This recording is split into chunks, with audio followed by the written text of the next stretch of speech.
शेतकऱ्यांसाठी उन्हाळी हंगाम महत्त्वाचा असतो, मात्र काटेपूर्णा प्रकल्पातून पाणी न सोडल्याच्या निर्णयामुळे शेतकऱ्यांमध्ये तीव्र नाराजी आहे।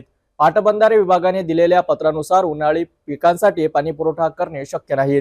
यामुळे शेतकरी मोठ्या संकटात सापडले आहेत। अकोला तालुक्यातील कौलखेड, दहिगाव, रामगाव, मजलापूर, दापुरा, गोंदापूर, नागखेड, बहिरखेड आणि शहापूर येथील शेतकऱ्यांना उन्हाळी हंगामासाठी पाणी मिळणार नाही। तीळ, मका, ज्वारी आणि गव्हाच्या शेवटच्या टप्प्यात असलेल्या पिकांसाठी मोठे संकट निर्माण झाले आहे। खरीप हंगामात झालेल्या नुकसानीनंतर शेतकऱ्यांनी उन्हाळी पेरणी केली, मात्र आता पाण्याअभावी ही पिकेही धोक्यात आली आहेत।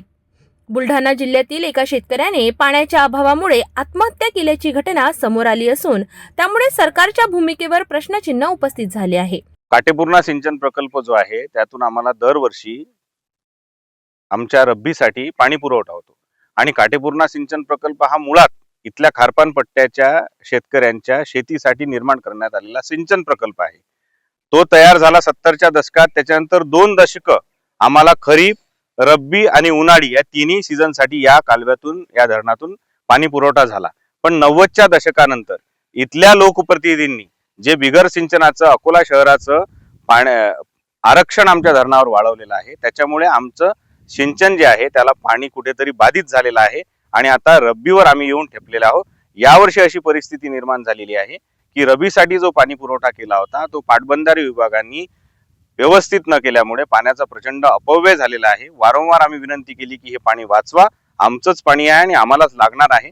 आता जे शेवटचं आवर्तन आमच्या हातात उरलेलं आहे, आमचं शासनाला, पाटबंधारे विभागाला एवढंच म्हणणं आहे की 12 ते 31 दिवस तुम्ही आमच्या रब्बीसाठी पाणी देणार होते।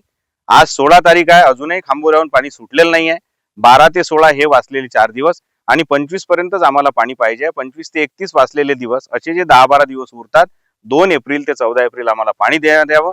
आमची ही रास्त मागणी आहे, कारण रब्बीच्या नियोजनातून आम्ही आमचं पाणी वाचवून ते उन्हाळीसाठी मागतोय। याला नाही म्हणण्याचं काही पाटबंधारे विभागाचं कारण नाही, पण तशा प्रकारचं पत्र आम्हाला काटेपूर्णा सिंचन प्रकल्प समितीला परवा पाटबंधारे विभागाने दिलेलं आहे। त्याचा आम्ही निषेध नोंदवत आहोत आणि आम्ही जिल्हाधिकारी कार्यालयावर नाईलाजाने मोर्चा घेऊन जाऊ, कारण आम्हाला आमची मागणी करावी लागेल, आमची पिकं वाया जाणार आहे। आता या परिस्थितीवर सरकार काय निर्णय घेणार हे पाहणे महत्त्वाचे ठरणार आहे।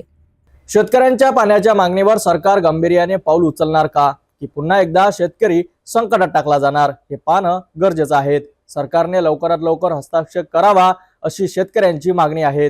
पुढील अपडेटसाठी पाहत रहा सिटी न्यूज।